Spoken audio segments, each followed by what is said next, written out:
चलिए आज बनाते हैं बहुत ही ज़्यादा टेस्टी करेले की कलौंजी और भी बहुत ही स्पेशल कलौंजी वाले मसाले के साथ। जो हम बनाएंगे होममेड मसाला ये कलौंजी वाला, जिसको आप महीनों तक स्टोर करके रख सकते हैं।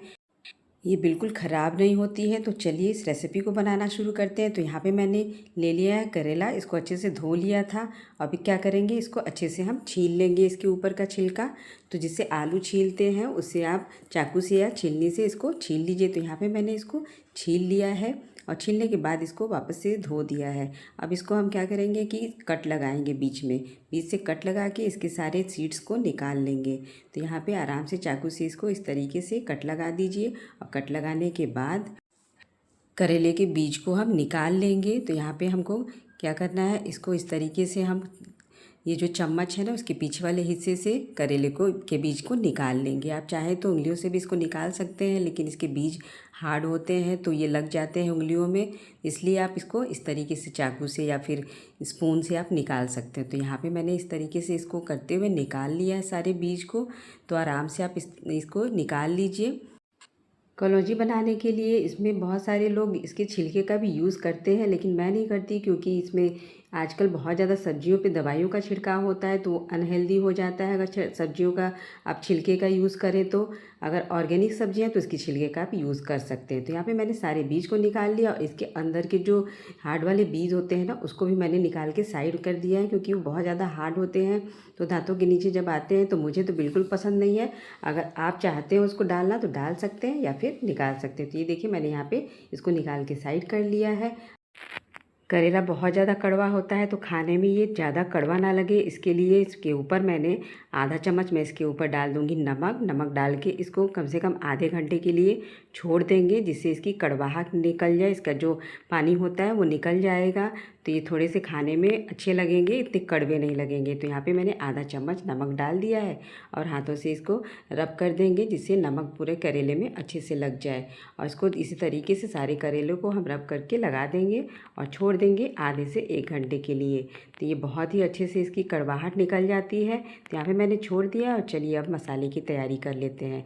तो यहाँ पे कलौंजी के मसाले के लिए मैंने लिया है यहाँ पे 2 चम्मच धनिया और 1 चम्मच ले लेंगे जीरा, और इसी के साथ मैंने यहाँ पे डाल दिया है आधा चम्मच के करीब काली मिर्च, और 1 चम्मच ले लेंगे सौंफ, और आधा चम्मच डालेंगे मेथी दाना।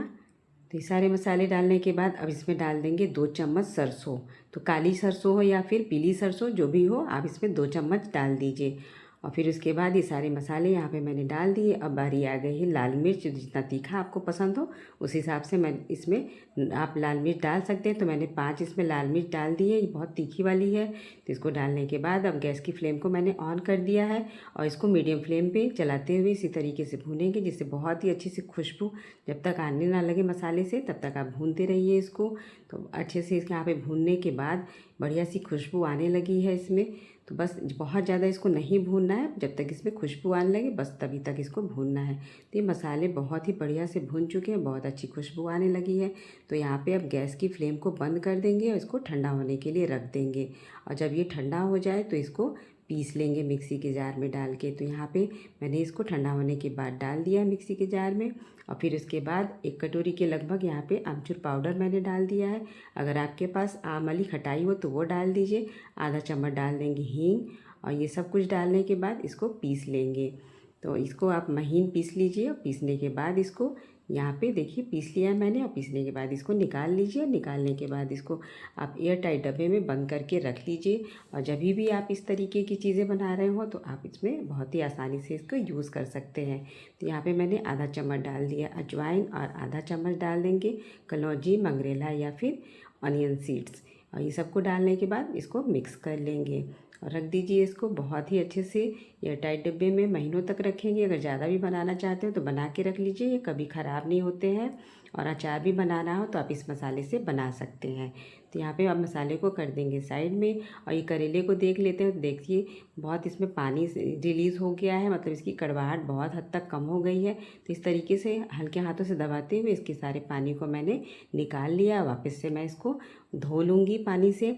और यहाँ पे कढ़ाई में मैंने रख दिया है पानी, ऊपर से इस तरीके की जाली हो तो आप उसको रख दीजिए, और जाली ना हो तो आप उसमें प्लेट भी रख सकते हैं। प्लेट पे रख के इन करेलों को रख दीजिए और रखने के बाद इसको ढक देंगे। 10 मिनट के लिए इसको छोड़ देंगे इसी तरीके से। ये बहुत ही अच्छे से स्टीम हो जाएगा। तो यहाँ पे मैंने 10 मिनट के लिए इसको छोड़ दिया था और देख सकते हैं बहुत ही बढ़िया से स्टीम हो गया है। आप चाहे तो कच्चे करेले से भी बना सकते हैं, लेकिन इसको पकाने में ज़्यादा टाइम लगता है। और अगर हम इस तरीके से स्टीम कर देते हैं तो पकाने में बहुत कम टाइम लगता है, इसलिए मैंने इसको स्टीम कर लिया था। और यहाँ पे देखिए, यहाँ कढ़ाई में मैंने ले लिया है तेल और उसमें मसाला आप रेडी कर लेंगे। तो यहाँ पे 4 प्याज मीडियम साइज़ के मैंने उसको कद्दूकस कर लिया है। आप चाहे तो बारीक कट कर लीजिए, चॉपर में चॉप कर लीजिए या फिर कद्दूकस कर लीजिए। कद्दूकस करने से क्या होता है कि मसाले जब हम इसमें स्टफिंग भरते हैं करेले में तो वो निकलते नहीं हैं, बहुत ही अच्छे से मसाले उसमें भर जाते हैं, बिल्कुल निकलते नहीं है। तो यहाँ पे मैंने इसको डाल दिया और ये जो बीज थे उसको भी मैंने यहाँ पे डाल दिया है। और डालने के बाद इसको हम चला लेंगे और चलाने के बाद इसको ढक के पकने देंगे, जिससे प्याज हमारे थोड़े से सॉफ्ट हो जाए। तो बस इसी तरीके से इसको थोड़ी थोड़ी देर पे चलाते हुए ढक के अच्छे से पकाएंगे जब तक कि प्याज बहुत ही बढ़िया से सॉफ्ट ना हो जाए। तो यहाँ पे मैंने ऊपर से ढक्कन लगा दिया है जिससे ये थोड़े से सॉफ्ट हो जाए। और थोड़ी देर बाद देखिए प्याज बहुत ही अच्छे से सॉफ्ट हो चुके हैं। तो अब हम इसमें डाल देंगे नमक और हल्दी, जिससे प्याज हमारे और भी अच्छे से सॉफ्ट हो जाए। तो यहाँ पे मैंने नमक डाल दिया टेस्ट के हिसाब से और डाल देंगे हल्दी। तो हल्दी डालने के बाद ये जो कलौंजी वाला मसाला हमने रेडी करके रखा था उसको डाल देंगे। तो यहाँ पे 1 चम्मच मैंने भर के डाल दिया है। अगर आपको और मसाला डालना हो तो आप डाल सकते हैं या फिर कम कर सकते हैं। जिस हिसाब से आप बना रहे हैं कलौंजी उस हिसाब से आप मसाले की क्वांटिटी को कम या ज़्यादा कर सकते हैं और प्याज की भी क्वांटिटी को कम ज़्यादा कर सकते हैं। तो ये मसाले ऐसे चलाते हुए मैंने ढक दिया थोड़ी देर के लिए, जिससे मसाले भी अच्छे से पक जाए। तो देख सकते हैं बहुत ही बढ़िया सी स्टफिंग हमारी बनके तैयार हो चुकी है। आप चेक कर सकते हैं इसके नमक कैसे है। तो अगर कम ज़्यादा लगे तो आप इसको वापस से इसमें डाल सकते हैं, नमक कम हो तो। यहाँ पे मैंने स्टफिंग अब इस करेले में भर देंगे। जब थोड़ी ठंडी हो जाए स्टफिंग तो अच्छे से इसको दबाते हुए भर लीजिए। बहुत ही अच्छे से भर जाते हैं, स्टफिंग बिल्कुल बाहर नहीं निकलती है जब हम इसको फ्राई करते हैं। तो स्टफिंग मैंने यहाँ पे भर ली अच्छे से सारे करेले में। अब स्टफिंग भरने के बाद यहाँ पे मैंने फ्राई पैन में ले लिया है तेल। तेल गर्म होने के बाद इन करेलों को इसमें अच्छे से दूर दूर पे थोड़े से इसको रख देंगे इसमें और आराम से इसको पकने देंगे। तो इसको मैंने यहाँ पे ढक दिया, मीडियम फ्लेम पे इसको सेकने देंगे। जब एक टाइप से सेक जाए तो इसको हम चिमटे की हेल्प से दूसरी साइड पलट दीजिए। तो जब भी आप इस तरीके से बनाएं तो चिमटे की हेल्प लें। इससे क्या होता है स्टफिंग हमारी बिल्कुल बाहर नहीं निकलती, बहुत ही आराम से इसको हम अलट पलट सकते हैं। और जब हम स्पैचुला का यूज़ करते हैं तो थोड़ा सा उसमें अगर लग जाता है स्पैचुला तो फिर वो स्टफिंग बाहर निकल जाती है। तो यहाँ पे मैंने ये चिमटे का ही यूज़ किया है और इसी से इसको अलटते पलटते चारों तरफ से सेक लेंगे। तो देख सकते हैं कितना बढ़िया से इसमें कलर आने लगा, बहुत ही अच्छे से करेला हमारा सेक गया है और बहुत ही बढ़िया सा हमारा ये भरवा करेला बनके तैयार हो चुका है। भरवा करेला कहिए या फिर करेले की कलौंजी, हमारे यूपी में इसको करेले की कलौंजी ही बोली जाती है। और ये मसाला इतना ज़्यादा अच्छा होता है, इस मसाले से आप भिंडी का भरवा या फिर बैंगन का या फिर आप परवल बना रहे हैं उसका भी बना सकते हैं। उन सब में ये मसाला यूज़ होता है। तो यहाँ पे हमारी ये बहुत ही बढ़िया सी करेले की कलौंजी बनके तैयार हो चुकी है। इसको रोटी के साथ, पराठे के साथ या फिर चावल के साथ, जैसे भी आपका दिल करे आप खाइए, बहुत ही ज़्यादा टेस्टी लगता है। इस मसाले को आप सब्ज़ी में भी यूज़ कर सकते हैं। अगर आप आलू की सब्ज़ी, अचारी आलू बनाना चाहते हैं तो यूज़ करिए। और रेसिपी अच्छी लगे तो एक बार इसको ज़रूर से ट्राई करिएगा। मिलते हैं नेक्स्ट वीडियो में नई रेसिपी के साथ, तब तक के लिए बाय बाय।